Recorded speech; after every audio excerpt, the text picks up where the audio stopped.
Welcome, another episode, Dr. James Beckett Sports Card Insights here with Rich Klein to talk about another what-if scenario. Again, as I mentioned when I was contemplating doing this and looking forward to doing some episodes with Rich, I thought, we really ought to have some sponsors.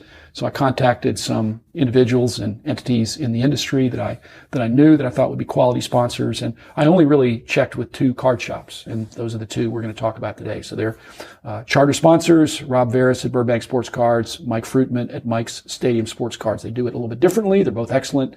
And we're going to talk about the what if they weren't around, if they'd never gotten into this industry, if those guys who have obvious talents had never branched into it. But again, thanks first to other sponsors, ComC, Beckett.com, Beckett Grading, Beckett Authentication, mentioned the card shops, Heritage Auctions, Huggins & Scott Auctions, as well as Upper Deck, Panini, and Topps. So we love our sponsors, and we're going to talk about the what if today, about what if there was not a card shop in Aurora, Colorado, or Burbank, California. So, Rich, welcome to the show. And thanks for having me. Let's bat that around for a few minutes.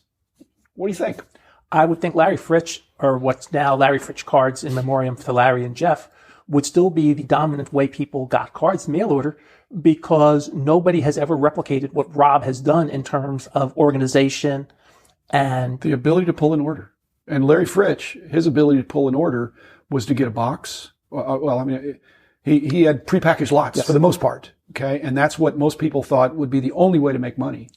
And so if his father had not come over from Hungary in 1956 and not been and Rob hadn't been working at this coin shop and then doing some cards on the side and then having that blossom into owning the shop and expanding it in that way, where would we be? Is there another Rob Veras out there who would have said, who would have had that package of skills? There's a lot of people who are well organized.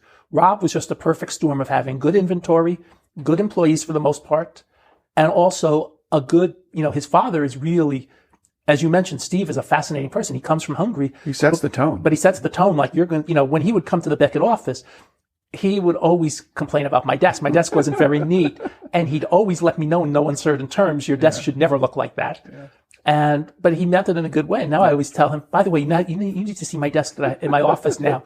There's nothing on it but a computer and 2 monitors. He would be pleased. He'd be very pleased.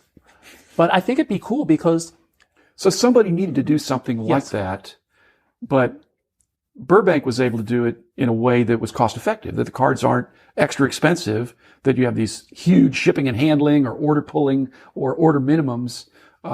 So do we think that if they weren't around, somebody else would do it, but just not as well? I don't think anybody would have done it as well. I mean, I know my employer, ComC, ships very, very well. If you ever get a package from ComC, 999 out of 1,000 times, it's perfectly packaged. I mean, I've never gotten a bad package from ComC, and I've probably ordered 50 or 100 over the years. So they do a great job, but they're also just it's the same thing. They're dealing with an inventory that's computerized. It's a little bit different than what Rob's doing. Well, okay. So let's say if Burbank had never existed or never gotten into that, then and Rob was also involved in the architecting of the Beckett Marketplace and probably the key person there. So Beckett Marketplace would still be there.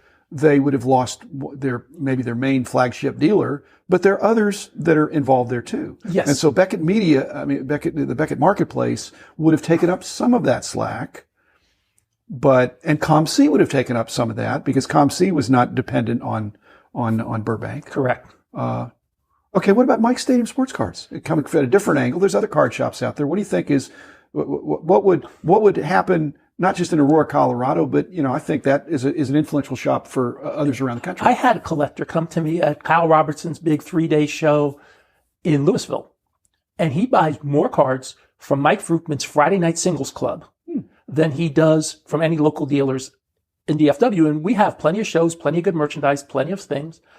And yet he makes sure that he's active, not just in the store, but active on all sorts of social media. And as I think I wrote in my latest GTS column, if tomorrow somebody invents a new social media outlet, Mike will be on it 3 days later. He'll be on it, yeah. Okay. So do we think that if Rob Veras had not moved into sports cards so aggressively, the slack might have been picked up by some of these other things, but he brought some uniqueness to it. And Mike Fruitman, the same thing. There's other card shop. There might be, he bought the card shop in Aurora, Colorado, but there's other And there's other, dealers that are on social media and helpful to other local card shops, but he's kind of rolls that all up into one. What I wrote about Mike is that Mike, and knowing how old he is and knowing what he talked about when he either purchased or opened the store or both, is he spent his entire adult life as a store owner for all practical purposes. And so he's always looking for new ways to expand. I know when Nick and Debbie owned Nick Sports Cards, they always work within the constraint. How can we make our store better? And they did certain things to bring people into the store. Mike's more willing to do mail order. He's more willing to do player signings. He's more willing to do more social media outreach. He reminds me of Alan Norris to the next level.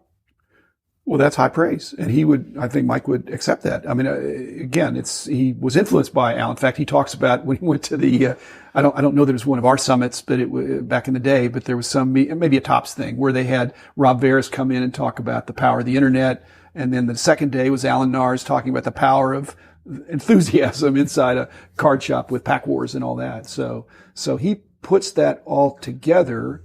Are there other shops? I mean, where would the slack get picked I think up? it'll go over the place. I know that Dean, who owns Nick Sports Cards, he's done a game room in the back. He's made the store. So he's copying some of the things, but he hasn't done as much social media. He does some social media, but not as much. He does some mail order, I think, but not as much. And I think what Mike does is Mike combines everything. He even does he has a shop. I mean, a store. A He show. does a show. He's a show. How many other card shops are doing shows? I know when Al owned Triple Cards, he did a show in the store because I set up at one of them a couple of times, and that was kind of fun to do. It was fun.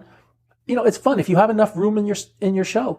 You can do a show. In fact, Mike's had Jeff from ComC come to his show. Yeah. He has Anthony Devine, who's a national basically buyer. He's done buying at his store.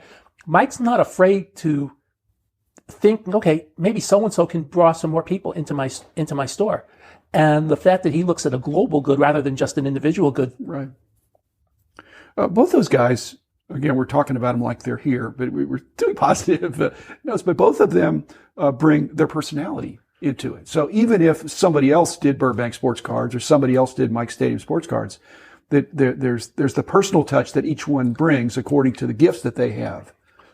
What's funny is Rob is like the middleman. Steve is Steve. Ryan has turned the store into almost back a retail store again. I think Rob posted on Facebook, so I am not divulging any information. He says his store may be 40% store retail in terms of volume by the end of the year, which is pretty impressive. He's going back to a store like Element instead of just the wholesale, instead of just the warehouse. Okay, so you're throwing a new element into this what if. It's not just what if Stephen hadn't left Hungary in 56. What if Rob hadn't worked for the coin shop and shown his dad that he had the ability to make money on that? What if there's no Ryan Veras? Because that might be the secret sauce for this next season. And I think that's not that Rob is slowing down, but Ryan's adding some additional value to it. He is, and he could have had a daughter instead of he does have a daughter. He could have had two daughters then, or whatever, who may or may not have been interested. But Ryan it seems like he's really blossomed, and so that's again part of the what if. And I know Mike brought his son to the national last year, and his son's like 14, so there's a good chance Mike's son will follow in the footsteps too. Yeah, well, that's an interesting what if. The other what if is. Interesting to me that, Rob, I don't think, well, he had a table at the show or had a, kind of an island at the show a year ago. I think not this year, the year before. And that was interesting. And Mike was coming to the national for the very first time. This year.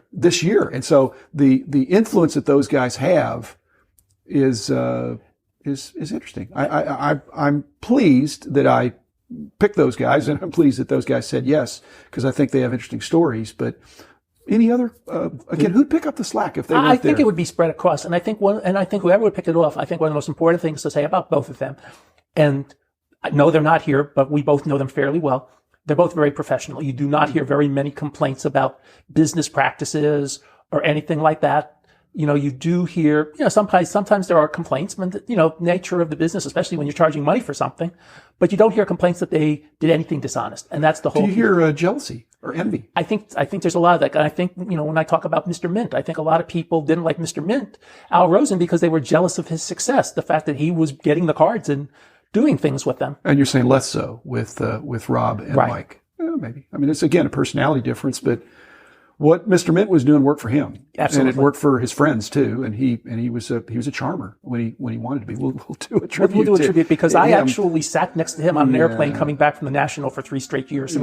And sitting next to him when you have 6-hour flights, you learn a lot. and he was well spoken. Yes. He's very good. So well, we could do a what if about that. And I wouldn't mind sitting on an airplane with Rob or Mike for 6 hours either. Exactly. In fact, both of them have been to the hobby dinners that I've hosted this will be the 5th year now of doing that. And so they've come in from out of town and they blend well And frankly, now having, again, the what if they weren't in the industry, they were just a lot of fun to have in the room with the other dozen plus guys that were there. So they more than held their own and enjoyed the camaraderie. So again, that's the kind of stuff I want to be doing. It's a wonderful industry.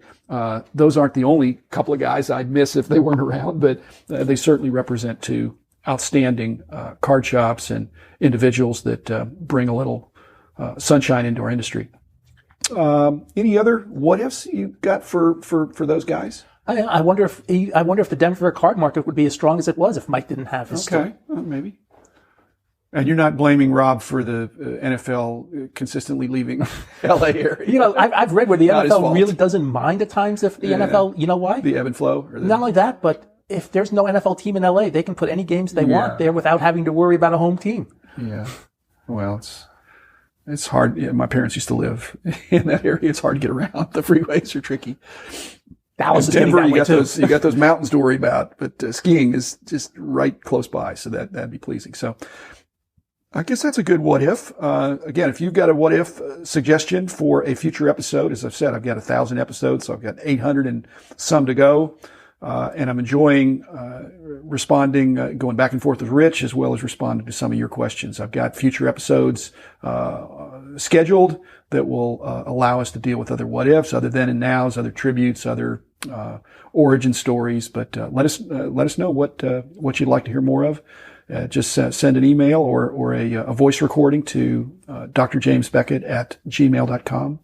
Again, this podcast, if your friends are interested, we should be listed just about everywhere that podcasts are available. And you just look it up under the name of the podcast. It may even be Googleable at this point. It is Googleable. That's how I found it. Good for you, Rich. But I think last time I looked on my hosting service, there are more than 20 places where you can get it. So it should be available. 15-minute episodes. When I listen to them at 1.25 speed, 1.5 speed. So it's even less than 10 minutes. Of course, I'm listening to myself. It's pretty easy for me to understand my voice.